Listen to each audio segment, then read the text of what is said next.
The Zenith Dominion had seen countless worlds bow before them. Their empire, stretching across the stars, was built on a foundation of absolute technological supremacy, rigorous bureaucracy, and the unshakable belief that they were the smartest beings in the universe. Supreme Strategist Yorgax, a 9-foot-tall, luminescent-skinned warlord with a forehead so large it had its own gravitational pull, sat in the central war chamber aboard the unyielding Calculus, the Dominion's flagship. Around him, the Council of Conquest convened, 8 other aliens who were slightly less impressive than Yorgax, but just as convinced of their own brilliance. "This planet," Yorgax declared, pointing a clawed finger at the holographic display, "of Earth is an easy target. Primitive, disorganized, and intellectually inferior. Their inhabitants still rely on fossil fuels. Their weaponry is outdated. Their most celebrated achievements involve launching themselves into orbit using rockets, barely more advanced than fireworks. They are ripe for annexation." The Council nodded sagely, murmuring in agreement. "But Supreme Strategist," interjected Minister Tavor, who was in charge of galactic diplomacy, a department that rarely had anything to do. "Perhaps we should begin with a formal demand for surrender? It is protocol, after all." Yorgax sighed. "Fine. If it will make you feel better, we shall extend them the courtesy of diplomacy." His mandibles clicked in distaste. "But make it brief. I wish to add Earth to our empire before lunch." A few minutes later, a massive Zenith transmission was beamed toward Earth. The message, spoken in a flawless, computerized translation of English, was clear and to the point. "Attention, primitive inhabitants of Earth. We are the Zenith Dominion.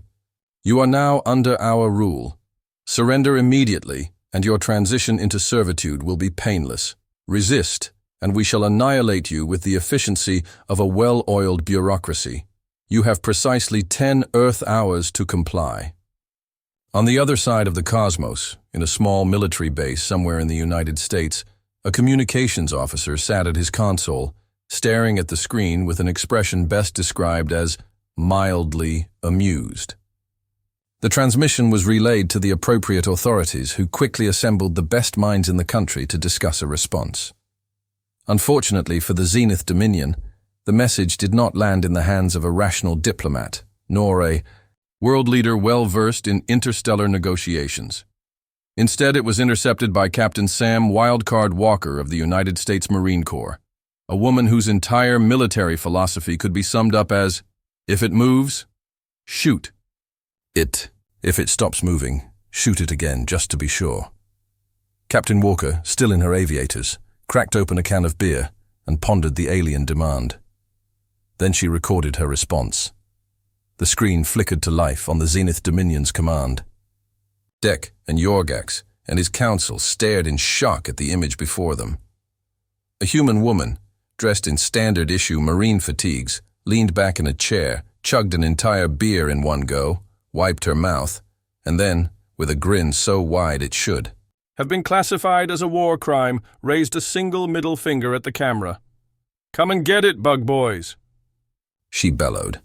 The transmission ended. Silence filled the war chamber. Minister Tavor blinked his 6 eyes. "That was unexpected. That was a glitch," Yorgax stated firmly, his ego unwilling to accept what he had just witnessed. "Clearly, their technology is malfunctioning. No species would respond to an imminent invasion with crude gestures and intoxication." Another council member hesitated. "Should we send another message? Perhaps clarify the consequences?" Yorgax shook his head, his confidence returning. "No, we proceed as planned. Dispatch the fleet. Earth shall be ours before the next rotation of their pitiful rock." Within hours, the skies over Earth darkened as thousands of Zenith warships emerged from hyperspace. The invasion was underway. In Washington, D.C., the President of the United States, Hank the Hammer Reynolds, a former Marine with a penchant for direct action, watched the fleet descend from the sky while casually sipping his morning coffee. "What's the game plan, Mr. President?" asked one of his advisors, nervously glancing at the reports coming in. Reynolds set down his coffee, cracked his knuckles, and grinned. We're skipping straight to the ass-kicking. Across the country, Americans reacted with the same level of concern they usually reserved for unexpected weather changes. In Texas, ranchers prepped their rifles, mounted their horses, and casually debated whether alien hide would make for good leather. In Florida, a group of men armed with fireworks, chainsaws, and an alligator named Steve declared their state a sovereign battle zone. In Alabama, someone simply muttered, "Bet." As the first wave of Zenith ships began their descent, they found themselves facing an unexpected form of resistance. Hordes of tailgating Americans, shotgun-wielding grandmothers, and one very determined man standing in a lawn chair with a bazooka, and thus, the battle for Earth began, not with terror, not with diplomacy, but with a collective, beer-fueled refusal to back down. The Zenith Dominion had come expecting an easy conquest. Instead, they had started a war they were completely unprepared for, and Captain Sam Walker? She was just getting started.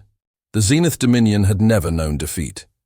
They had subjugated countless planets, turning entire civilizations into obedient worker drones under the crushing weight of their superior technology and overwhelming bureaucracy.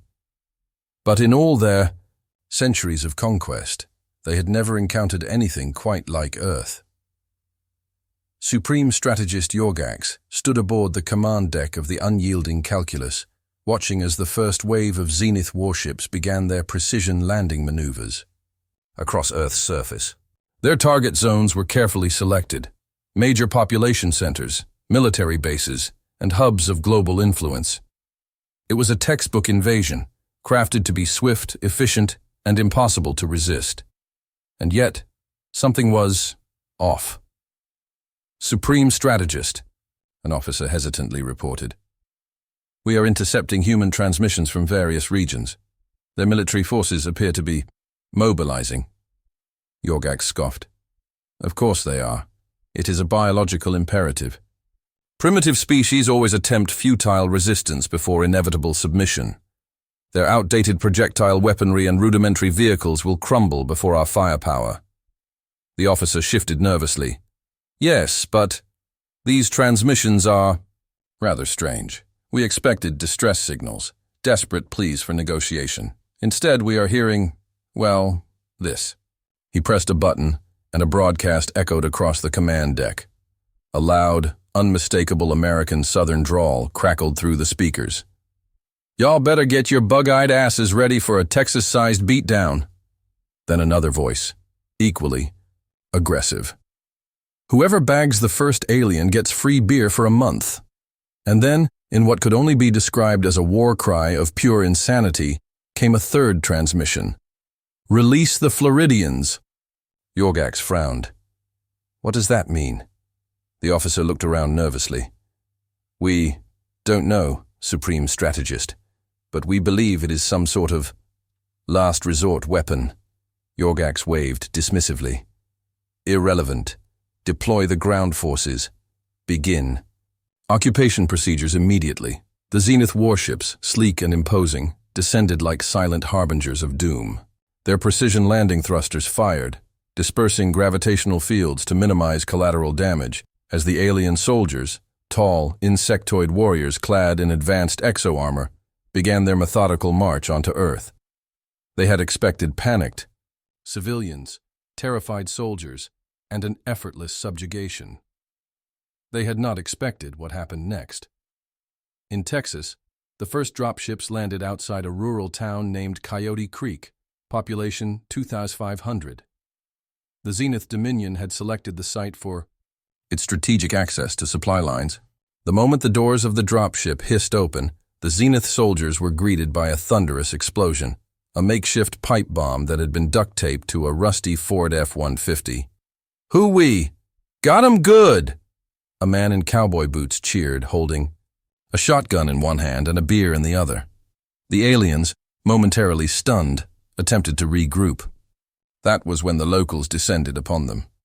Ranchers on horseback lassoed alien warriors straight off their feet, tying them up like rodeo cattle. Farmers with modified tractors charged into the ranks of the invaders. An old man, later identified as Crazy Joe, stood on his porch in his underwear, wielding an RPG he had legally acquired at a yard sale. One of the alien commanders attempted to issue orders through his comms. "This is Commander Varlock. We have encountered—" His transmission was cut off as a modified monster truck.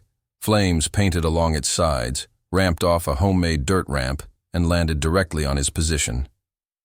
The battle for Texas was over in less than 20 minutes. Meanwhile, in Florida, the Zenith Dominion's war strategists had believed they were initiating their landing in one of Earth's most chaotic regions. What they didn't realize was that Florida had already declared war on them.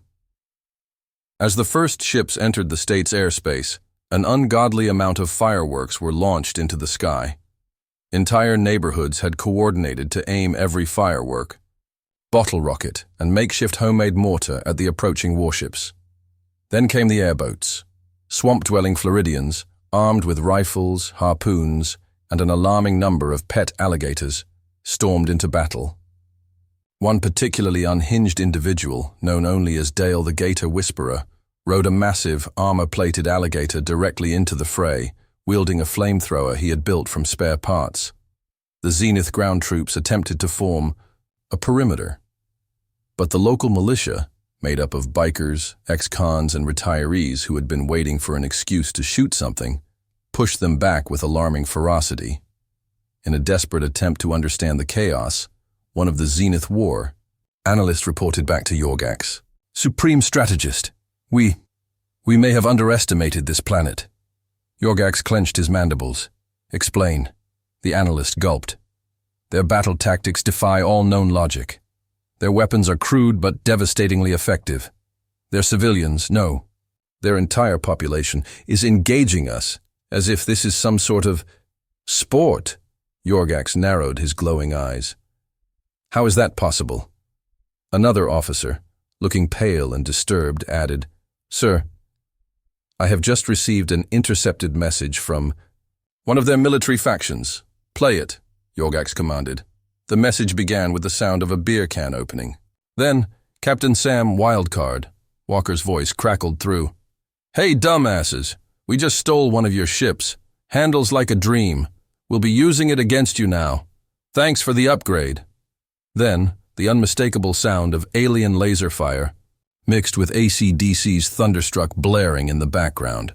Yorgax slammed his fist onto the console. What do you mean they stole one of our ships?" Commander Vortek, an unfortunate Zenith officer who had just barely survived an encounter with the Earth forces, stumbled into the chamber, looking worse for wear. His armor was dented, one of his antennas had been shot clean off, and, most concerning of all, his expression was one of pure, unfiltered horror. "Supreme Strategist," he wheezed, gripping the console for support. Yorgax turned to him. "Report." Vortek swallowed hard. They are insane, my lord. Their strategies make no sense. They do not retreat. They do not negotiate. They do not fear death. Preposterous, Yorgax snapped. Every species fears death. Vortek took a shaky breath. Not these ones. They laugh as they charge. They modify our weapons with their primitive tools. They drink. Constantly. And worst of all, he trailed off, his body trembling. "Speak!" Yorgax demanded. Vortek looked up, his eyes filled with dread. "Sir, we have confirmed the presence of the Florida man."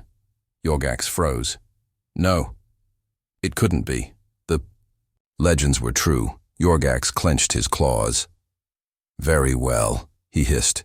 "If brute force will not work, then we will cut off their infrastructure, shut down their power, disable their communications, and block their supply lines. Let us see how their madness fares without the lifeblood of their civilization."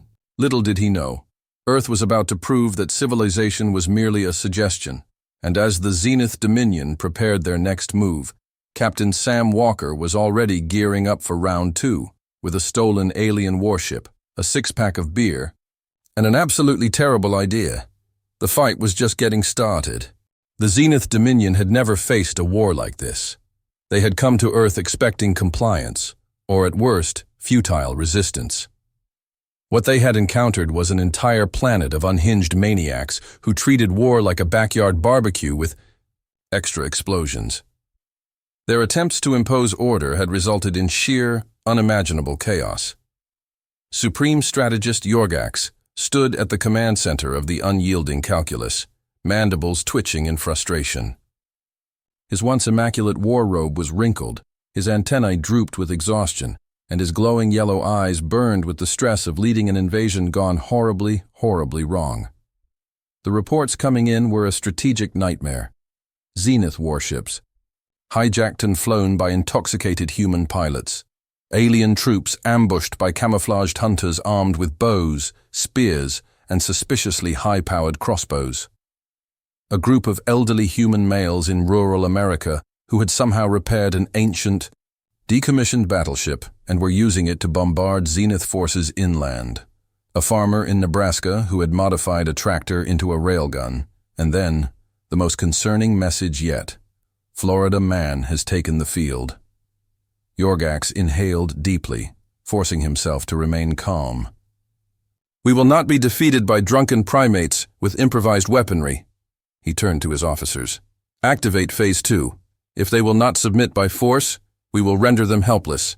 Shut down their power grids, their communications, their supply lines. Let us see how these savages fare without their precious infrastructure." The officers saluted and carried out the orders. Within minutes, Zenith Dominion ships began launching powerful electromagnetic pulses from orbit, disrupting electrical grids across the planet. Cities plunged into darkness. Internet connections died. Banking systems collapsed. It was the kind of decisive blow that had ended civilizations before, and yet, nothing happened. Instead of panic and disorder, Earth's response was, if possible, more chaotic, more insane, and more dangerous. In rural America, an old man named Virgil sat on his porch as the power cut out. He took a long sip of his sweet tea, looked at his grandson and grinned. "Well, boy," he said, rocking back in his chair, "looks like we doing this the old-fashioned way." Within hours, entire towns had restored power using a combination of car batteries, hand-cranked generators, and some things that probably weren't legal.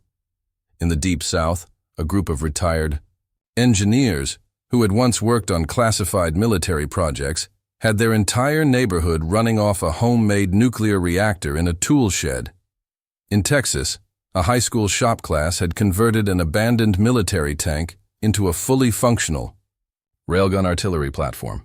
And in Alabama, the National Guard simply shrugged and continued operating because their systems were still running off equipment designed in the 1950s, technology so outdated that even advanced alien cyber warfare couldn't disable it. The Zenith Dominion had expected a collapse of infrastructure. What they got was a nationwide science fair dedicated to making their lives miserable. The communications blackout was an even bigger failure.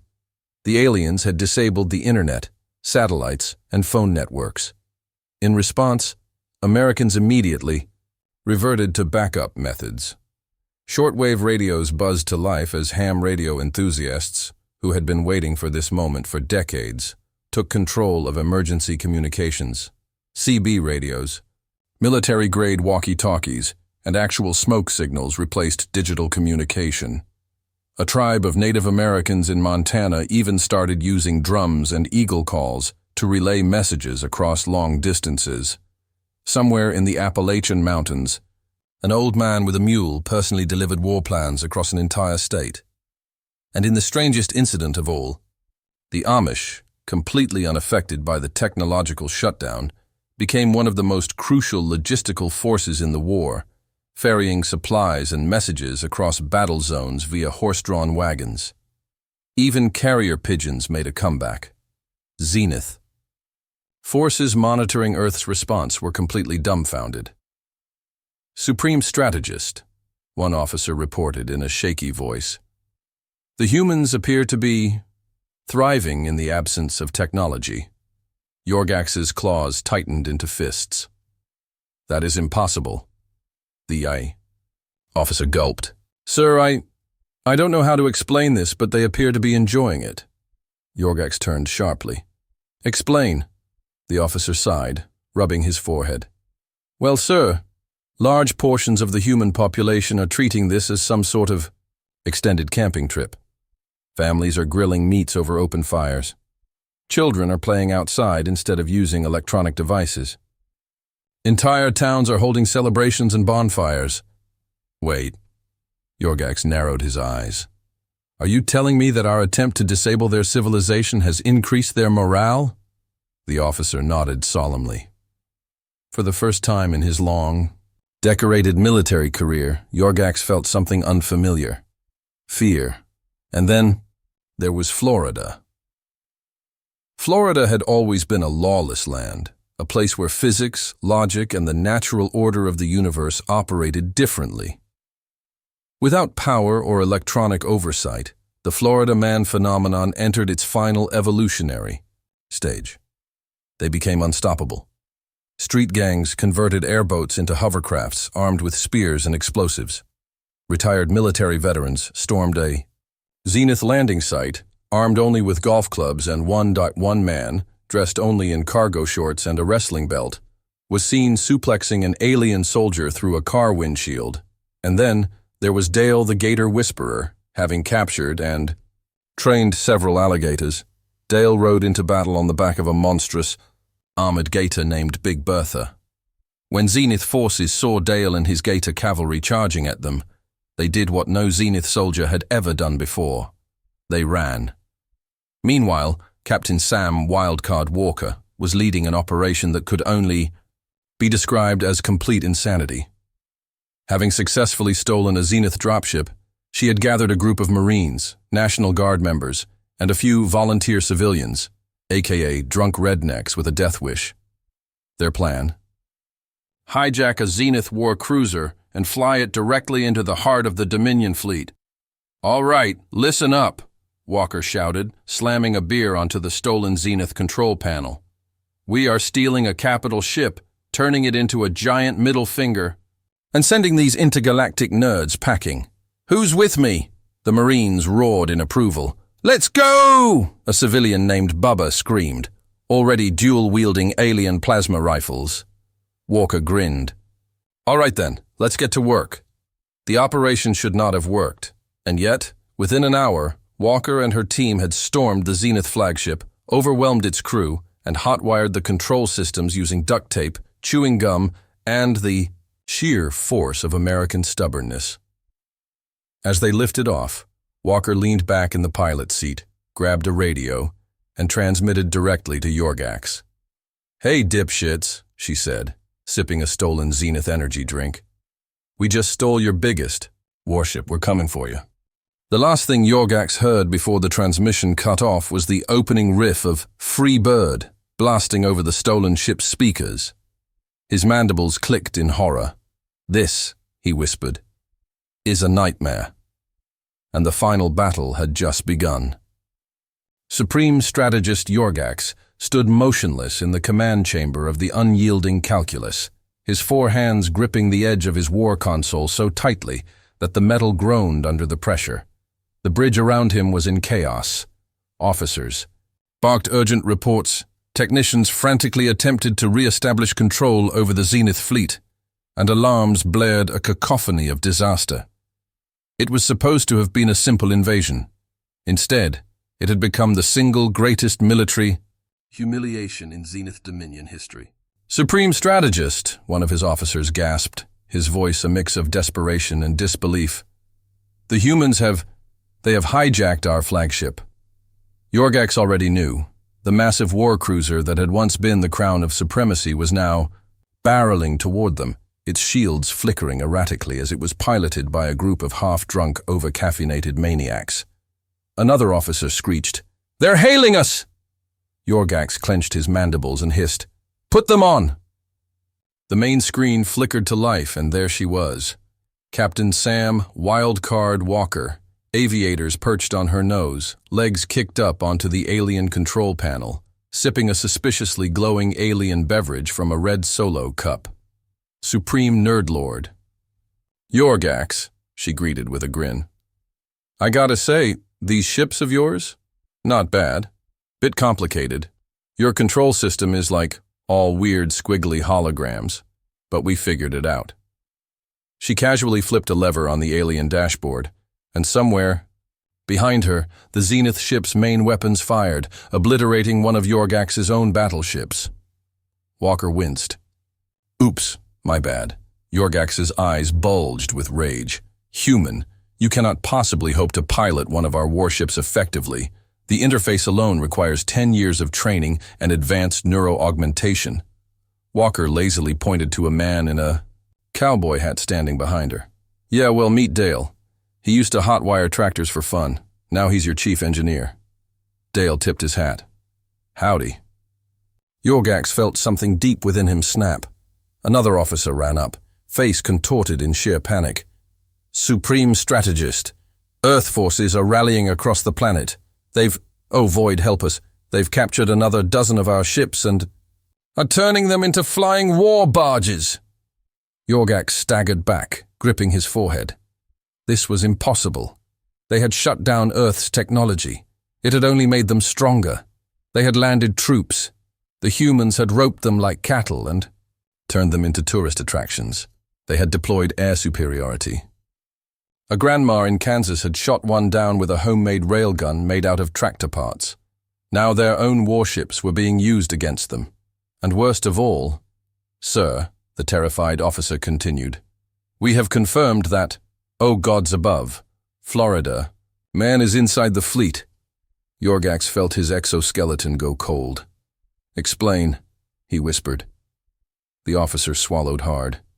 "We've intercepted footage, sir. He has somehow jumped from ship to ship, mid-space, using nothing but a jetpack made of fireworks. We lost him for a while, but..." The screen flickered again. A security camera feed from one of the Zenith warships appeared. There, inside the armory of a heavily armed Zenith battleship, stood Florida Man. His face was smeared in alien engine grease. His cargo shorts looked completely untouched. His sunglasses reflected nothing but the raw essence of chaos. And he was welding together multiple stolen Zenith plasma rifles. For a single moment, Florida Man turned to look directly into the camera. Then he grinned. The feed cut out. Yorgax could no longer feel his legs. On Earth, the final battle had begun. The United States Air Force, Marine Corps, and an unholy alliance of militia groups, tailgaters, and rogue engineers had completely overrun the Zenith war effort. Somewhere in Texas, a railgun made out of an old Chevy Silverado was blasting holes through enemy warships. In the Appalachian Mountains, a group of hunters had captured an alien scout vehicle and converted it into an off-road battle wagon. The Amish cavalry, having finally decided that modern war required modern solutions, rode into battle on war horses wielding plasma rifles. And in Florida? The swamps had risen. Mutant alligators, pumped full of stolen alien biotics, were being ridden into battle like tanks. Dale the Gator Whisperer, now wielding dual plasma swords, personally charged a Zenith war mech and suplexed it into a Waffle House.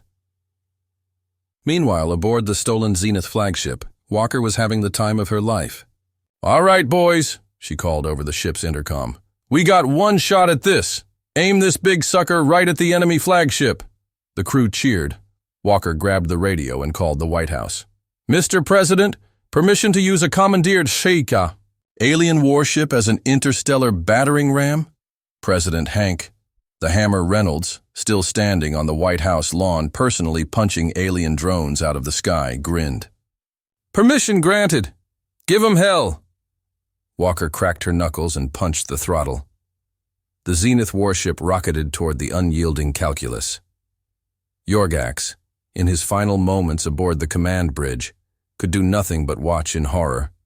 As his greatest warship, now piloted by a woman who drank beer for breakfast, came hurtling toward him.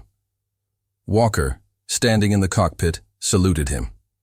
And then, as the ship slammed into the command deck, she flipped him one final middle finger. The explosion lit up the sky like a second sun. The Zenith fleet crumbled. Their warships fell from orbit. Their invasion was over. Earth had won. In the aftermath, America celebrated in the only way it knew. How? With a nationwide tailgate party. Captured alien warships were turned into mobile BBQ stations. Zenith plasma rifles were mounted onto pickup trucks. The Marines officially changed their uniform to include aviators and trucker hats. And in Washington, D.C., President Hank Reynolds declared a new national holiday, Don't Mess with Earth Day. Yorgax, humiliated, disgraced, and now exiled from the Zenith Dominion, sat alone on a remote prison moon, his mind tormented by one final haunting image, the face of Captain Sam Walker, standing atop a stolen alien battleship, flipping him off as she flew into victory. He shuddered. He would never invade Earth again. Meanwhile, deep in a Florida swamp, Florida man, now wearing an alien crown, sat atop a throne made of war mech parts. The locals cheered. Florida man simply cracked open a cold one and nodded. Earth was safe, for now.